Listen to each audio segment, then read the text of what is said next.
What's up, guys and gals? Welcome back to the S3 Magazine podcast. We got a good one for you today. Jonathan Wooley, the man over there in the dreads, is going to eat some crow today. I don't know if you guys have been paying attention to what we've been talking about. Obviously, you see that we say a lot of, well, let's just call it what it is, negative things about EVs. We're not huge fans, but Wooley apparently had an EV recently that kind of changed his opinion on it, and it was irritating me because I didn't drive it, and he kept calling me going, man, this thing's just really good. And I kept being like, man, you're going to have to eat your freaking hat. So here it is. Drum roll, Wooley, what the hell am I talking about? All right. So what's up, everybody? We get press cars, and press cars are basically cars that the manufacturers deliver. You get to drive them for a week, live your life with them, review them or whatever. So anyway, we got the Genesis GV60, which is, it's hard to define exactly what it is. It is an electric vehicle. It's an EV, but it's kind of, it almost gives you the impression of being a hot hatch. And it's really not that. But if you guys have been paying attention to some of this Genesis, Hyundai, Kia design language, they've kind of taken what historically would be hot hatch design cues and kind of blow them up, let's just say 20%. So like you look at it and you kind of get that hot hatch feeling, you get the vibe a little bit, but it's bigger. They call it an SUV. That seems like a stretch to me. But when you get in it, I mean, there's not much like off-road type of vibe, but like it's got a lot of rear seat room. The seats go down. It's got a lot of cargo room. It's pretty livable, but it gives off this sense of being kind of a more spirited driver-focused car. Maybe some of this is placebo, right? Maybe it's just screwing with my head. But so is it more like a sporty crossover than a real SUV? I would call it a crossover all day long. But yes, It's kind of a hot hatch crossover. Think of it like that. Think of like a Mark 7 GTI, but like 10%, 15% bigger everywhere, right? Anyway, that's just for anybody that hasn't heard of this GV60 yet. We'll throw up a picture, but go check it out. So every other EV that we have driven has been, dare I say, an appliance, right? Like Teslas, Mach-E's. The GV70, pretty good, but it's still kind of a crossover SUV. It doesn't bring out the driver in you. So it had the GV60, and it kind of, yes, it changed my perception of EVs. We have gotten so focused on talking negatively about EVs that maybe, we don't listen at all. And I think that is what the takeaway of this car was. I enjoyed it. I didn't enjoy it as a replacement to my cars. That's critical. If you guys are an EV or an EV fan and you're laughing right now, like this thing did not make me want to give up my fun, yesteryear, visceral driver's cars. I've got an old 911. I've got an old CRX. I got an old 944. I've got a newer Fiesta ST with a big turbo. I've got a Jeep. Like these cars are kind of lifestyle vehicles. They make you feel a certain way. Did not want me to replace that. But it is a hell of a good supplement for something like that. Especially car fanatics like us that don't mind the inconveniences of ownership. Like everybody wants to talk about EVs and how, there's so many inconveniences and you got to charge in your range and you can't go anywhere. Like that's kind of an adventure for people with our mentality. Like we kind of are willing to accept some lifestyle commitment with the car. So anyway, to cut to the chase, and we've said this before, but it's worth doing again on a podcast. Maybe it is not the EV that we and so many people don't like. Maybe it is the fact that this has become political, because it has. And because it's become political, it's become immediately divisive.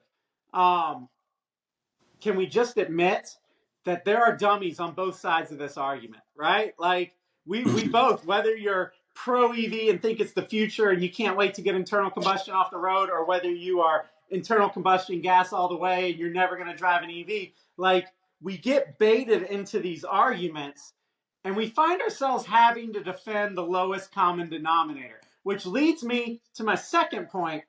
The EV dweebs and weenies, and that is a thing, you guys are doing a big disservice to EVs because you are making people hate them because of you. You have started a stereotype and people don't want to be associated with it. Sorry, that's the truth, and you've got to come to terms with that. If you want an EV future, the best way to do it is not be a total douchebag. Okay, like the reality is, a lot of you guys that are pro EV have never had a cool car in your life. The EV is undoubtedly the coolest vehicle you have ever had. So you've got to understand, and I say this as a friend, you have to understand that you don't have the perspective that a lot of us have, right? Because you don't know how it feels to look out of an air-cooled 911 and hear the sound coming from behind you and see the headlights in front of you and shift the gear. And everything is about the man and the machine. It's driver-centric. It is a sports car. You guys probably don't know about that, because if you did, you wouldn't be as douchey as you are online. Now, having said that, I got a lot of internal combustion fans that are just as bad as you, but on the other side of the spectrum. And so my point is, we have to stop defending the lowest common denominator on both sides. And we need to start focusing on the middle ground, because this has become political. You say, well, Biden administration never said. No, he did. He did. And so did Newsom. They said 2035, you are not going to be able to sell internal combustion engines unless it was part of a hybrid. He said that. So he created that resistance because it made a lot of us feel like buying an EV was complying. It was giving in. And it should have never been like that. The marketing that was done on behalf of our government right now and behalf of pretty much all of the car manufacturers, it was a lie in a lot of cases. It was deceptive. And so people that were in tune to that and picked up on that became anti-EV. And it might not have never been the EV. I mean, you guys, if you guys are internal combustion fans, think back 5 years ago. Did you hate EVs? I mean, maybe they weren't for you, but you didn't hate them. You didn't, there wasn't kind of a message behind them of, we're going to take away something that you love. And again, to the EV people, the hardcore EV people, you have to understand, cars are not just transportation for us. They are something that we love. And, you don't have to respect that. This is a free country, but you have to understand where we are coming from. You're not just taking our source of transportation or threatening, or it's a threat. It's kind of a leverage, a weight that's coming down on us that we're not going to be able to drive what we want to drive in a free country. That's not right. That's not how this works. So the takeaway is, the eating crow is, look, I'm no longer going to let, my politics or stupid people online cloud my judgment. The Genesis GV60 it's a cool car. It's cool in its own unique way. We say that EVs are soulless. This one wasn't necessarily soulless. Now, was it quiet, super smooth, the pinnacle of smooth transportation, efficient, all of that? Yeah, but when you compare it to, like, my B series, my B16 swap CRX, which is the Honda CRX with a different motor in it, and it revs real high and it vibrates and it's loud. It's kind of complete opposite ends of the spectrum, right? So, like, getting out of a Genesis GV60 and getting into the CRX, it's like going from a hot tub to a freezing cold pool. You know what I mean? Like, and it's awesome. And then after a few days, you're like, oh my God, I can't see straight. I got to get out of this freaking CRX. I got no Bluetooth, no cup holders. I can't, my ears are ringing, my eyes are turning red. Like, this is insane. And then you get back in the Genesis GV60 and it's like serenity, but fast. It's kind of weird, and you're not using gas. Anyway, just to circle back, my takeaway from that car is, it's a great car. Is it perfect for everybody? No. Should we force it on everybody? No. But on both sides, if we're going to make any of this freaking work, we have to realize we have to find the common ground. It's right for some people. It's not right for some people. Don't let the stupid people cause, some sort of fire to ignite, and then we just divide like we do on everything else in our country in this day and age.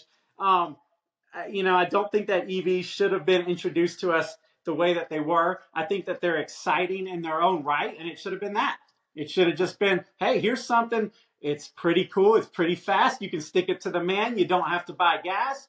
Hey, it might work for you. It might not. You know what I mean? Like, decide for yourself, because this is America, and eventually the better technology will prevail, and it will earn customers rather than force it. That's my stance.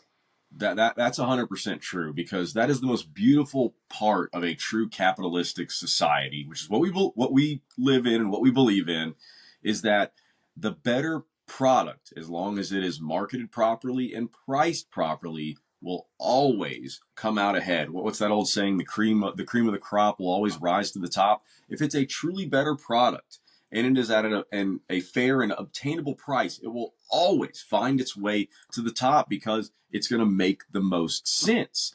And instead of just letting that naturally happen, they forced it into place. They legislated it into place, and then they try to increase gas prices to get people to drive away from gas-powered vehicles. Like they were just like, it was so blatantly obvious that it was a just truly manipulated money play. I mean, it's exactly what it was, man. A whole hell of a lot of people have gotten rich off of this whole EV thing. And like, it's more than just the cars for me. I love the automotive industry, because me and you have been working hand in hand in this industry for what, 18 years together now? Like, I love this freaking industry. I eat, sleep, bleed, breathe this industry. And when the government gets involved in things, inevitably they screw it up, because there's too much oversight, and they just don't know what they're doing. And I want to say this, no offense to them, but I mean that as fucking offensively as I can possibly say it, because they don't know what the hell they're doing. They don't know dick about cars, and they're going to come in here and legislate it. You don't know what you're talking about. You literally don't know what you're talking about. You should go sit over there, learn a lot, maybe sit back and watch for about 6 years, then come in and talk to people who still know a hell of a lot more than you. But don't just start legislating. That's dumb as hell. That's how you screw up markets. Yeah. I mean, remember I don't want to get too off topic, but in the early part of Biden's presidency, he notably left Elon Musk out and invited the big three, Yeah. in for like a conversation. And then all of a sudden, boom, an agenda was formed. And it didn't necessarily have the customer's best interest in mind. A conversation specifically about EVs and the direction moving forward in the United States. You didn't invite the only guy who is an American-made manufacturer making EVs successfully in the U.S. You didn't invite him. Right. Or even, I get that you might not like the guy, but it's just a representative from Tesla, anything. That makes zero sense at all. That tells you right there that it is 100% politically motivated and just stupid shit. Yeah. I mean, whether you're for or against it, you got to see the reality here. And hey, look, neither side right now feel a whole lot like our friends, right? But like, that's what I'm saying. Don't get caught up in the BS. Just to touch on the environmental side, look, there are so many holes right now on whether this is a positive move for the environment or whether it's a lateral move. And for some reason, the fixation of the people and oftentimes the liberal left side is that it has to be all or nothing. It doesn't have to be all or nothing tomorrow. If we can start making good, smart, small, incremental changes, that's the way to a better future. To force something that really we've got, 15 years of knowledge under our belt, it's just not smart. Just implement it naturally. Let the early adopters adopt. Let the people who are interested in the technology support it, and let it progress and let it continue to innovate. And I don't want to get into whether it's a good investment or a bad investment, because that's personal. That's on you, and there's a lot of factors in that. But I do want to say it's kind of like this. Like, we always use the music example, and I guess I'll use it again, right? Like, we can make music on a computer now. It doesn't mean that we ditch guitars. You know, like, the variety is the spice of life. At the end of the day, this is a free country. It's a very different country than someplace in Europe, for example. It's vast. People in a metropolitan area of the United States, in San Francisco or New York, have vastly different needs from somebody in the heartland of this country. Like, we gotta realize that. We got to let the technology start there, and then eventually maybe it trickles, maybe it doesn't. We don't know. But the last thing we need to do is regulate this stuff and force it, and then get the cost of all of our goods, the cost of our shipping, more delays, all of these problems combined with inflation. You guys gotta admit, things aren't great right now. Like, we kind of need to be a little careful, right? So let's just agree, maybe, to try and meet in the middle. I know there are smart people on both sides. Let's try and kill a little bit of the divisiveness and the BS that's associated. And I get it, man. You read something and it gets you mad, and you end up wanting to grab your pitchfork. Like, don't acknowledge the dumb stuff and see it for what it is. Is an EV a replacement to the visceral feeling of a sports car from the 90s? No, it's not. But can it be cool in its own right? And are there going to be really cool things that we find if we pursue electric vehicles? Yeah. I mean, somebody's going to make the MR2 or the Miata of EVs, and it's going to start changing the game. Like, we need to explore it. We don't need to put parameters around it. Not every one of them has to drive like an iPhone. Stop thinking like that. Like, just let it kind of play out naturally. The Genesis GV60 is kind of a good example of that. I don't have experience with that Ioniq 5N yet, but I look forward to that, because that's Hyundai's attempt at making the GTI of EVs. We'll see. Just like Mopar, they're still doing the fake engine sounds. They're doing fake shifts that actually just slow it down. And they're doing this to try and reach car enthusiasts. And while I appreciate that, don't remind me of what performance used to feel like. Don't make me nostalgic while trying to bring me into the future. Find the new essence of performance. Like, there are cool things about an EV, and I hadn't really quite found them yet, but we hadn't been trying. I mean, dude, Tesla started out by taking a Lotus and basically converting it to an EV. That was cool. But then he realized if he wanted to actually make a business, he had to make appliances, and so he started making the basic generic stuff, and then it's all kind of gone from there. And for some reason, we can't separate tech from electric vehicles. Obviously, an electric vehicle is going to be tech-based, but that doesn't mean the driving experience has to be like freaking AirPods. Like, it can be an actual experience. Like, you know what I mean? Like, it can be something that we look forward to in our lives. And for guys like us, that's what I'm saying to the EV people. If you think about it, we're on the same side. You know what I mean? Like, in a way, we're on the same side. If we're into fun driver's cars that maybe aren't perfectly practical, an EV fills in that gap really well. It lets us, run our errands or whatever, and then bring the fun cars out when we want to. On the flip side of it, if you're, internal combustion or die, and you love driving and you love manual transmissions and pops and bangs and all that stuff, more people driving EVs could very potentially lower your gas. I know we get scared that, they're going to raise the price, but supply and demand, you know what I mean? Like, it could be a great situation. It could be less. Look, if we have roughly 50% driving each, they're both going to be fighting for the majority. As soon as EVs get the majority, they are going to rape and plunder us on charging fees. They're going to get you on charging subscriptions. Once they get the leverage, the malice will come in. Don't let them get the leverage. Let people do what they want to do, and let this compete, because competition, we all win. Yeah.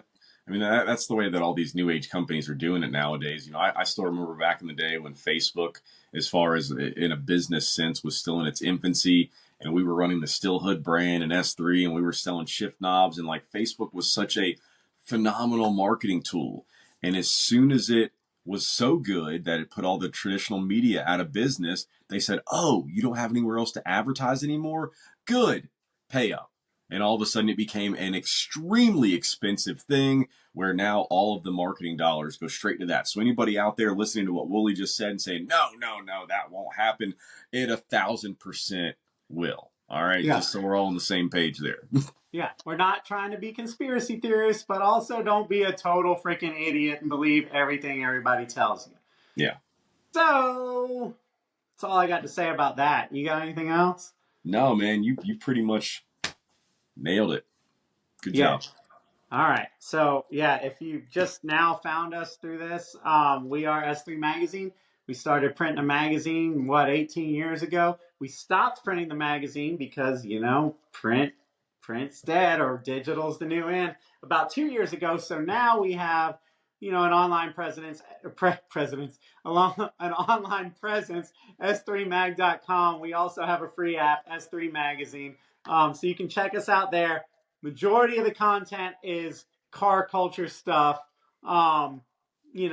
People that love car culture, people that it's a sport and a hobby and a lifestyle. We also touch on news and all this stuff going on in the automotive industry right now because it's crazy and it needs to be talked about. So we hope you enjoyed this. We hope that we can find common ground no matter what side you kind of lean on. And I guess that's it, man. We appreciate you guys. Absolutely, guys. Thank you so much.